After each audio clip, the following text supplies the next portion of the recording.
look so beautiful.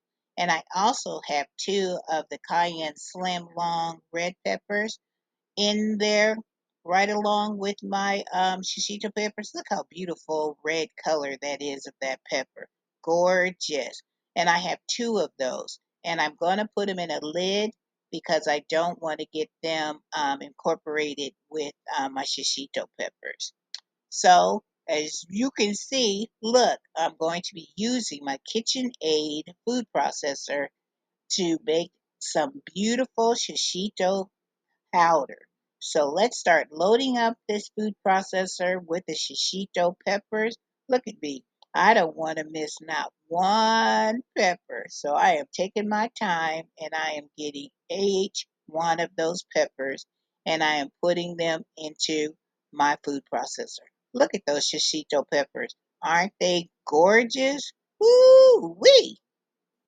All right, you guys, I have all my shishito peppers inside my KitchenAid food processor, and I'm just so excited that I was able to grow shishito peppers in my garden, and then I can bring them, dehydrate them, and then make them into some fantastic powder. So look at this beautiful green color of the shishito peppers. And I have a container that I'm going to be putting my shishito powder in. My mission this year is to take this container and I want to try to fill it all the way to the top.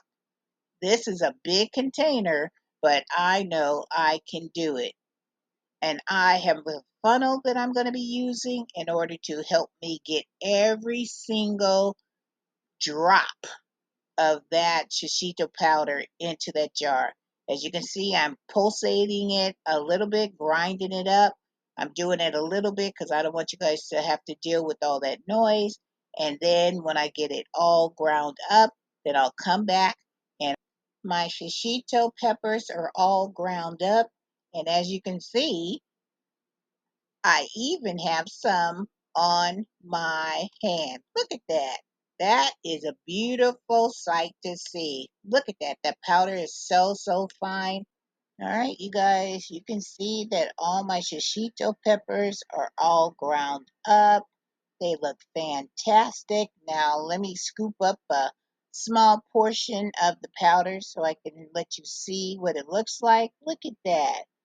It smells heavenly, and I'm going to put some into my jar, and I don't want to waste not one bit of this shishito pepper because I know that I'm going to have to grow a lot more, which I do still have some in my garden outside.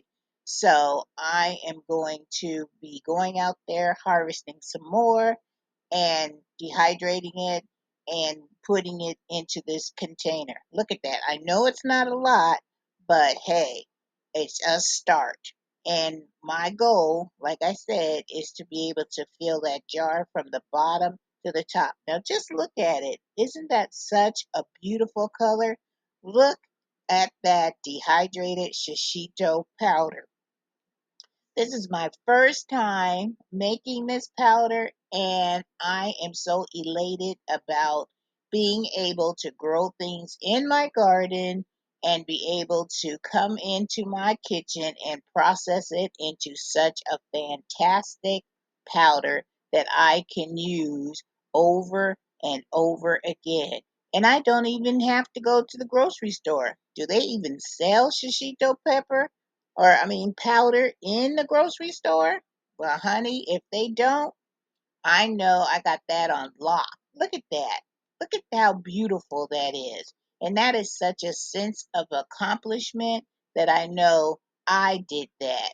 And I started my peppers from a seed and grew them into a beautiful shishito pepper. And now I can make my own powder. Now, I'm going to have to dehydrate some other components in order to add to my shishito pepper, I'm going to have a small jar of just strictly shishito powder, and then I'm going to have another jar that I'm going to add other vegetables to it because I want to experiment and I want to come up with a unique seasoning that is of my own choosing and that I know my family will enjoy tasting it in all the dishes that I will be preparing. And I want to encourage each and every one of you guys to get out in your garden and grow bell peppers, any kind of vegetable that you can turn into a powder. Because look at this. Look at this. It didn't cost me anything but for a pack of seeds. And I think I paid for my little pack of seeds for shishitos were maybe no more than $2 to $3. And I have seeds for the next two growing season. Just look. Wouldn't that give you a sense of accomplishment that hey, I grew this myself and I'm able to make something that I can use to feed my family and my friends. So excited, you guys.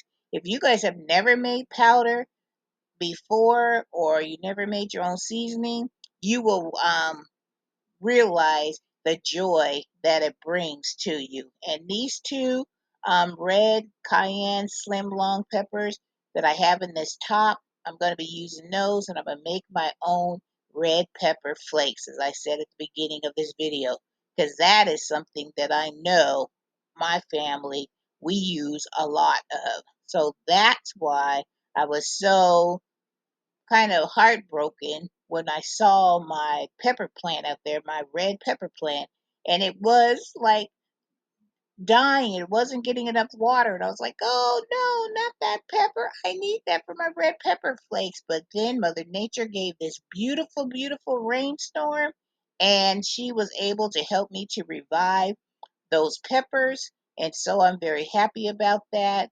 So if you guys are ready to jump on the season train with Miss Renee, put your hands up in the comments and say, I am ready to start dehydrating and also start making my own seasonings. If you don't have a dehydrator, just go ahead and put your vegetables on a baking sheet in the lowest temperature in your oven, and you can make your own seasonings as well.